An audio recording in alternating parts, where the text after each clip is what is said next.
Assalamualaikum warahmatullahi wabarakatuh. Qolal musanif rahimahullah ilaiya anta masudi wasihataka wal makrifataka. La haula wala quwata illa billahil alil azim.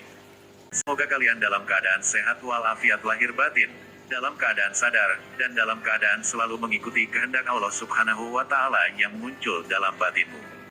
Kali Jalin akan memaparkan sebuah cerita dari sebuah dialog Syekh Siti Jenar dan Kebo Kenomo.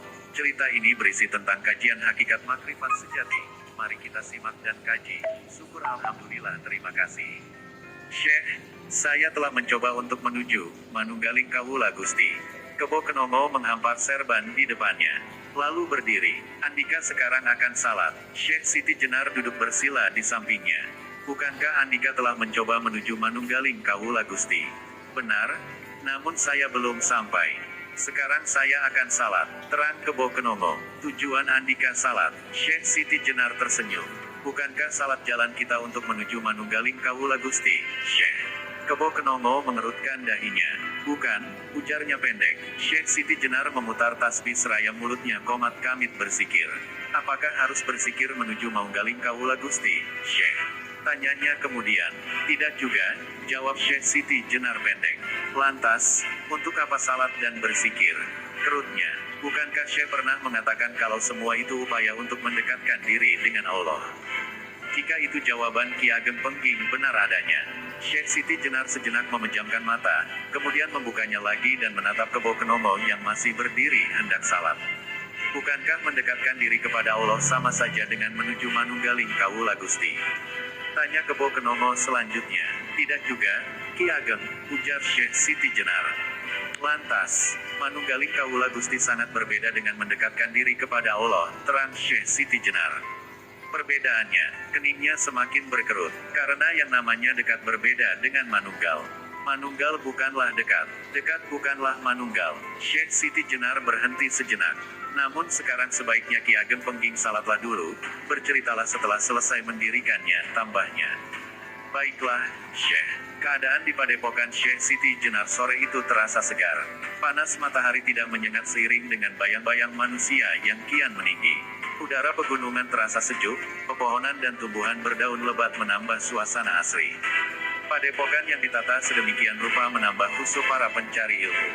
Syekh, Kebo Kenomo mendekat, salat saya sudah selesai. Baiklah, Syekh Siti Jenar bangkit dari duduknya. Apa yang Andika rasakan saat salat? Tidak ada. Tidakkah merasakan sejuknya udara pegunungan? Tidakkah Andika melihat kain serban yang terhampar di tempat sujud? Lanjut Syekh Siti Jenar. Tidak, jawab Kebo Kenomo. Tidakkah Andika mendekati Allah? Tanyanya kemudian. Saya tidak merasakannya, tidak pula menjumpainya, ujar Kebo Kenomo. Mungkin salat saya terlalu khusyuk. Syekh Siti Jenar menengadah ke langit, lalu duduk bersila di atas rumput hijau yang dihampari tikar pandan. Gerak-geriknya tidak luput dari pandangan Kebo Kenomo. Lihatlah, kedua tangannya ditumpuk di bawah dada. Tiba-tiba tubuhnya terangkat dari tikar yang didudukinya dengan jarak 1 jengkal, 2 jengkal, 1 hasta, 2 depa. Apa yang terjadi, Syekh? Kebo Kenomo garuk-garuk kepala, keningnya berkerut-kerut. Ini hanyalah bagian terkecil akibat dari pendekatan dengan Allah, dalam keadaan melayang. Matanya menatap tajam ke arah Kebo Kenomo. Hasil pendekatan. Jadi bukan Manunggaling Kawula Gusti. Dengan menahan kedip Kebo Kenomo bertanya. Saya belum menerangkan tentang Manunggaling Kawula Gusti. Namun kita tadi berbicara tentang upaya pendekatan, terang Syekh Siti Jenar, perlahan menurunkan kaki satu persatu hingga akhirnya kembali menyentuh tanah. Dengan jalan salatkah? Tanya Kebo Kenomo. Bukankah saya tadi waktu salat tidak menemukan apapun, bahkan tidak bisa melakukan seperti yang Syekh perlihatkan? Jangan salah, ini bukan salat. Namun salat adalah salah satu upaya untuk mendekatkan diri kepada Allah. Salat tadi merupakan syariat bagi pemeluk Islam, juga ibadah bagi hamba atau abdi Allah. Maka hukumnya wajib, urai Syekh Siti Jenar.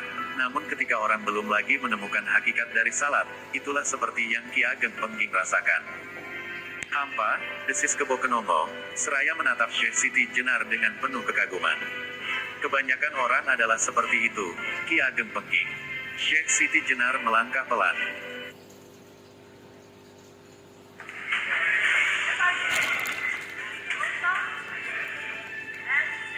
Langkah pelan. Jika demikian saya baru berada pada tahapan syariat.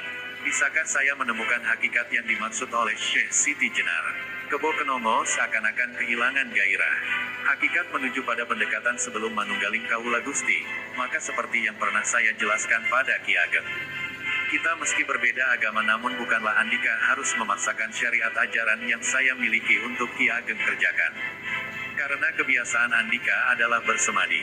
Bukankah dengan cara itu Andika merasakan hal yang berbeda, terutama dalam upaya pendekatan? Syekh Siti Jenar kembali memurainya. Benar, Syekh, sejenak Kebo Kenomo merenung. Syekh, ternyata saya lebih bisa merasakan mendekati Sang Pencipta dengan cara bersemadi. Kebo Kenomo melangkah pelan di samping Syekh Siti Jenar. Karena Ki Ageng Pengging sudah terbiasa dengan cara itu, ujar Syekh Siti Jenar, pandangannya tertunduk ke ujung kaki. Benar, seperti Syekh sampaikan, cara pendekatan dan kebiasaan ternyata tidak mudah untuk diubah. Namun ketika kita menggunakan jalan yang berbeda ternyata memiliki tujuan sama. Kebo Kenomo menghela napas dalam-dalam. Kenapa? Ya, karena itulah yang disebut manunggal. 1. Terang Syekh Siti Jenar menghentikan langkahnya seraya matanya menatap puncak gunung yang berkabut. Benar, Syekh. Orang melakukan tata cara dan ritual dalam wujud fisik yang berbeda namun tujuannya tetap satu. Sang Pencipta, tambah Kebo Kenomo. Satu harapan untuk mendapatkannya, mendekatkannya, meraihnya dan manunggal, terang Syekh Siti Jenar. Namun belum manunggaling Kawula Gusti, yang akhirnya wahdatul wujud. Lantas, mereka mendekatkan diri kepadanya bukan untuk tujuan manunggal, tetapi untuk mengajukan berbagai macam permohonan dan keinginan. Karena mereka lebih mencintai urusan lahiriah yang cenderung duniawi ketimbang urusan alam kembali, akhirat. Syekh Siti Jenar melirik ke arah Kebo Kenomo. Bukankah ada juga orang yang tidak terlalu tertarik pada urusan lahiriah saja? Namun mereka menginginkan kesempurnaan hidup dan masuk dalam tahap akrab dengan Sang Pencipta. Kerut Kebo Kenomo, tatapannya mendarat pada wajah Syekh Siti Jenar yang bercahaya. Itulah yang jumlahnya sangat sedikit, Ki Ageng Pengging. Lalu Syekh Siti Jenar memberi isyarat dengan jari jemari tangannya. Kecenderungan orang melakukan pendekatan pada Allah karena mengharapkan sesuatu, atau orang tadi dalam keadaan susah. Ketika mereka merasa senang dan bahagia, lupalah kepadanya. Mengapa, Syekh? Karena tujuan pendekatan mereka untuk meraih dan memohon kebaikan lahiriah saja, terang Syekh Siti Jenar. Ketika merasa sudah terkabul keinginannya, kemudian melupakan Allah. Bukankah tidak semua orang seperti itu, Syekh? Tanya Kebo Kenomo. Tidak, hanya hitungannya lebih banyak. Syekh Siti Jenar melipat jari jemarinya. Sangat sedikit orang yang punya kecenderungan untuk mengikat keakraban dengan Sang Pencipta. Padahal tahap terkabulnya permohonan mereka bukan karena akrab, tapi dalam supaya mendekat dan kemahamurahannya saja. Jika seandainya mereka sudah merasa akrab dan berada dalam keakraban tidak mungkin melepas ikatannya semudah itu, urainya. Jika sudah akrab saya kira tidak mungkin orang untuk menjauh. Karena untuk mengakrabi perlu upaya mendekatan yang memerlukan waktu tidak sebentar. Kebo Kenomo mengangguk-anggukan kepala. Ya, maka tahap akrab dengan Allah itulah ketika orang dalam keadaan marifat. Ketika kita tidak memiliki lagi garis pemisah untuk saling bertemu. Kapanpun, dimanapun, tidak ada lagi sekat-sekat dan ruang kosong sebagai jeda untuk mengakrabinya. Syekh Siti Jenar menghela napas dalam-dalam. Ya, benar, Syekh. Kebo Kenomo berkali-kali mengangguk-anggukan kepalanya. Nah, pada tahap akrab itulah kita meminta apapun tidak mungkin tertolak. Mana ada keakraban tanpa adanya keterikatan kasih sayang? Syekh Siti Jenar perlahan melangkah lagi. Tentu, Syekh, saya sangat paham. Kebo Kenomo terkagum-kagum dengan uraian Syekh Siti Jenar. Keakraban dengan Allah tidak mudah. Namun ketika kita sudah berada dalam lingkarnya tidak mudah pula untuk melepas. Syekh Siti Jenar berdiri mematung di bawah pohon kenanga. Benar, meski saya pun dengan susah payah mendekat untuk mengakrabinya belum juga sampai. Karena upaya saya bukan hanya untuk mendekat dan mengajukan berbagai permohonan, namun ingin mengakrabinya, ujar Kebo Kenomo. Jika dalam keadaan sangat akrab bukankah tidak memohon pun akan diberinya? Ya, ujar Syekh Siti Jenar. Berjuanglah dan bergeraklah ke arah sana. Jika sudah tercapai, keinginan lahiriah pun secara perlahan tidak lagi menjadi persoalan yang sangat istimewa. Itu semua dirasakan hanyalah sebagai pelengkap lahiriah saja. Sebagai syarat hidup. Benar, Syekh. Kebo Kenomo kembali mengiringi langkah Syekh Siti Jenar. Saya pun masih keturunan Majapahit. Namun saya tidak punya hasrat sedikit pun untuk menjadi penguasa. Tujuan saya bukan itu, tetapi seperti Syekh terangkan tadi. Keinginan lahiriah itulah yang memenjarakan kita menuju marifat. Ruang kosong, antara, jarak, jeda, pemisah, yang merintangi keakraban kita dengan Sang Pencipta.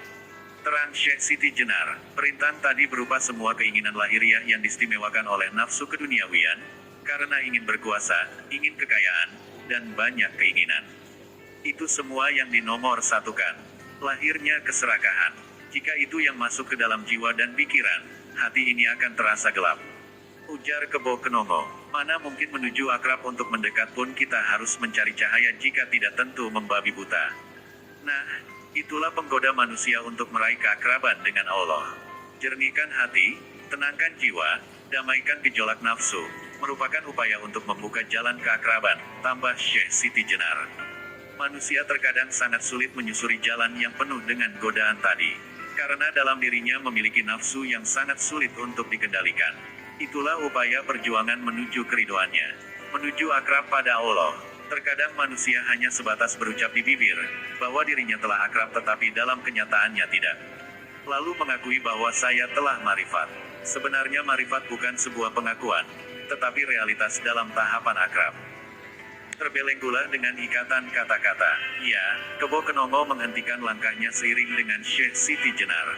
Adakah perbedaan antara marifat dengan akrab? Atau memang sama marifat adalah akrab, sedangkan akrab adalah marifat? Tanyanya kemudian. Orang yang sudah marifat tentu akrab. Orang yang sudah akrab tentu sudah marifat. Terang Syekh Siti Jenar, jubahnya yang berwarna hitam berlapis kain merah tersibak angin pegunungan.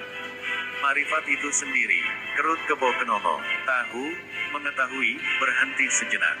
Namun tidak cukup itu, tentu saja harus diurai dengan maksud dan how are you working to develop more compassionate business leaders? We at Imperial College Business School trying really hard to create experiential exercises which can help people learn, because we think that people remember experiences a lot more than data. Halo, kamu sudah pakai nomor handphone ini berapa lama ya? 4 tahun, kenapa ya? Ini deh handphonenya. Coba kamu masukin nomor handphone kamu. Wah, ini 40 juta seriusan? Kamu sudah pakai nomor handphone kamu berapa lama? 3 tahun, ada yang bisa dibantu? Sini deh handphonenya. Kamu coba masukin nomor handphone kamu. Ini apa sih? Ini itu ada limit yang kamu bisa di Easy Cash. Kamu lagi butuh uang, kamu bisa cairin deh.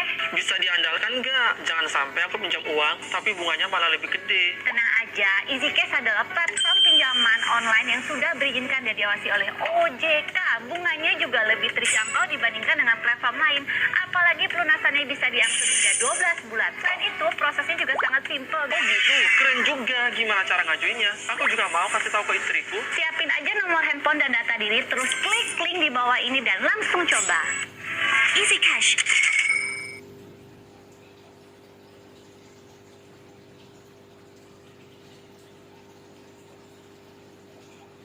dengan maksud dan makna yang terarah. Mengetahui tentang apa, tahu tentang apa, tentu saja tentang dirinya dan Tuhannya. Bukankah terkait dengan makna akrab? Sehingga ada istilah kalau ingin mengenal Gustimu, Allahmu, maka harus mengenal dirimu sendiri. Lanjut Syekh Siti Jenar, saya pernah mendengar, Syekh Kebo Kenongo merenung. Bukankah Tuhan itu lebih dekat daripada urat leher dan lehernya, bola mata putih dengan hitamnya? Tentu, Syekh Siti Jenar melirik ke samping. Namun itu sifatnya umum, tidak masuk ke dalam makna akrab. Bahkan marifat juga mungkin tidak. Bukankah untuk menuju marifat pun tidak mudah, Syekh? Tetapi ada tahapannya, yaitu syariat, hakikat, tarikat, dan akhirnya marifat. Ujar Kebo Kenongo, harusnya demikian. Syekh Siti Jenar memutar lehernya seiring dengan tatapan matanya, tertuju ke puncak pegunungan. Bukan berarti orang harus memahami tahapan tadi. Karena tanpa memahami tahapan tadi pun orang bisa berada dalam tingkat marifat, disadari atau di luar kesadarannya. Sebab tidak semua orang wajib tahu tentang sebuah istilah, yang penting adalah sebuah pencapaian, lantas bisa merasakannya. Bukankah istilah tadi hanya ada dalam agama Islam yang dianut Syekh sendiri, tambah Kebo Kenongo. Sedangkan dalam agama yang saya pahami tentu saja punya nama yang berbeda. Benar, timpal Syekh Siti Jenar. Namun tetap maksudnya sama, hanya sebutannya saja yang berbeda. Sehingga saya tadi mengurai seperti itu. Ya, Kebo Kenomo menganggukkan kepala. Lantas ketika Syekh melayang apa yang terjadi? Tanya Kebo Kenomo. Saya bisa melayang karena bisa mengatur berat tubuh. Syekh Siti Jenar menatap langit. Lihatlah di sana, Ki Ageng. Mengapa burung itu bisa beterbangan, lalu saling kejar di ketinggian yang tidak bisa kita jangkau karena keterbatasan? Tapi kenapa Syekh sendiri bisa meloncati keterbatasan tadi? Sebenarnya bukan saya bisa meloncati keterbatasan, namun kita bisa mengatur batas, menjauh dan mendekatkan, terang Syekh Siti Jenar. Maksud Syekh, kerut Kebo Kenomo, samakah dengan yang saya dengar tentang Isra Mirajnya Nabi Muhammad? Ya, namun berbeda. Maksudnya, jika Rasulullah Isra Miraj dengan kehendak dan kekuasaan Allah. Sedangkan saya tidak, ujar Syekh Siti Jenar. Saya kurang paham, Syekh. Kebo Kenomo memijit keningnya. Ya, saya tidak bisa seperti Rasulullah. Sebab saya bukan beliau, terang Syekh Siti Jenar. Namun saya bisa menyatu dengan kekuatannya dan zatnya. Hingga ketika saya menghendaki berada di pusat negeri Demak dengan sekejap itu bukan persoalan yang mustahil, tambahnya. Benarkah itu, Syekh? Kebo Kenomo semakin mengkerutkan dahinya. Jika Ki Ageng Pengging ingin bukti, maka tataplah saya. Jangan pula Ki Ageng berkedip. Karena kepergian saya ke pusat kota Demak Bintoro bagaikan kedip, kembali pun di hadapan Ki Ageng seperti itu pula. Saya dari pusat kota Demak Bintoro akan membawa makanan segar. Usai berkata-kata, samarlah wujud Syekh Siti Jenar, hingga akhirnya lenyap dari pandangan Kebo Kenomo. Lah, Kebo Kenomo menggosok-gosok kedua matanya. Benarkah yang sedang terjadi dan kuperhatikan ini? Inilah makan segar dari pusat kota Demak Bintoro, Ki Ageng. Lah, ai.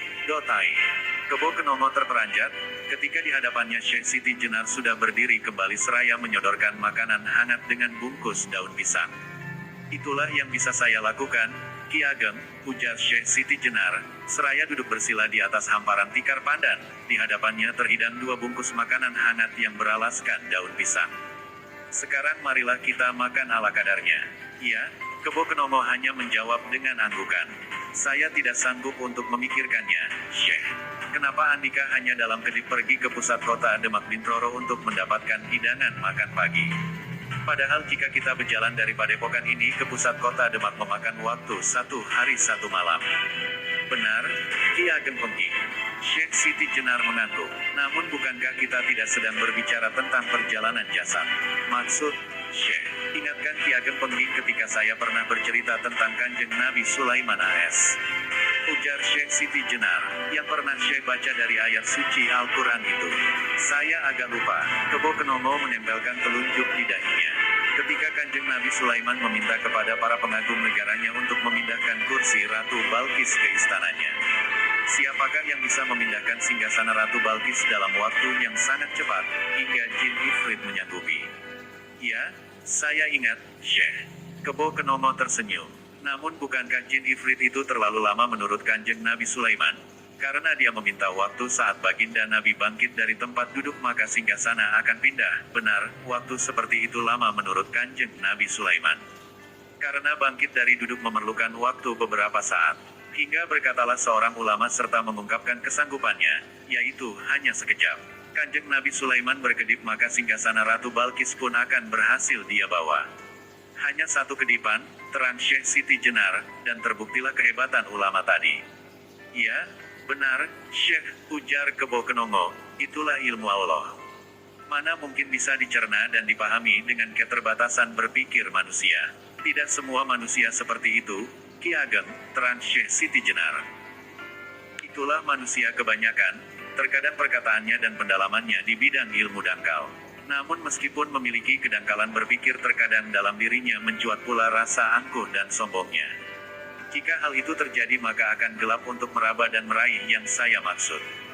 Benar, Syekh. Hanya kejernihan berpikir dan menerima yang bisa membukakan kebodohan dan kekurangan diri kita, timpal Kebo Kenomo. Namun dalam uraian tadi apa yang membedakan kehebatan ilmu yang dimiliki oleh Jin Ifrit dan ulama?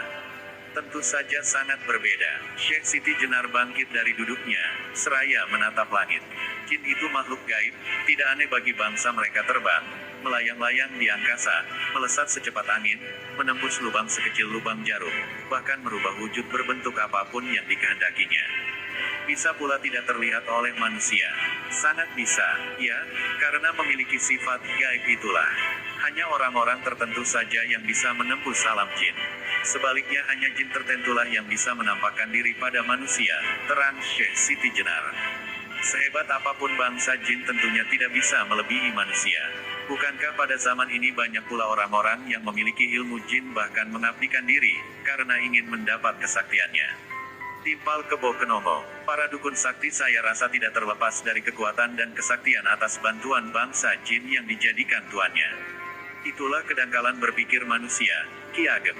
Mereka tidak melihat asal-usul, jika manusia itu makhluk yang paling mulia dibanding yang lainnya. Termasuk jin. Jika demikian, Syekh, berarti kita harus menaklukkan jin agar bisa memerintah mereka dan memanfaatkan kekuatannya. Namun apa mungkin kita bisa menaklukkan jin? Kenapa tidak mungkin? Bukankah Kanjeng Nabi Sulaiman sendiri prajuritnya terdiri dari bangsa jin, selain binatang dan manusia? Tapi untuk menaklukkan bangsa jin tentu saja ilmu kita harus di atas mereka, Syekh. Tentu saja, Ki Ageng, ujar Syekh Siti Jenar. Namun jika kita sudah memiliki ilmu dan kesaktian sebetulnya menjadi tidak perlu memiliki dan menaklukkan jin. Karena kita bukan raja seperti Kanjeng Nabi Sulaiman, yang memerlukan prajurit dan abdi setia. Untuk dijadikan bala tentara dan membangun negara, dengan arsitek-arsitek yang kokoh. Jin di zaman Nabi Sulaiman disuruh menyelami laut untuk mengambil mutiara, disuruh membangun keraton berlantaikan kaca yang membatasi kolam di bawahnya. Meski bukan raja kita juga butuh prajurit pengawal, Syekh. Saya rasa tidak perlu bangsa jin yang dijadikan prajurit pengawal. Bukankah Kanjeng Nabi Muhammad juga tidak dikawal oleh bangsa jin, namun selalu disertai oleh malaikat Jibril kemanapun beliau pergi? Lalu haruskah Kanjeng Nabi menundukkan malaikat agar mengawalnya? Sakti mana dengan jinnya Kanjeng Nabi Sulaiman? Tentu saja malaikat itu lebih sakti dari bangsa jin. Karena yang mencabut nyawa jin juga malaikat seperti halnya nyawa manusia. Kanjeng Nabi Muhammad pun tidak perlu menundukkan malaikat, karena dengan sendirinya malaikat akan diutus oleh Allah untuk menyertai orang-orang solih.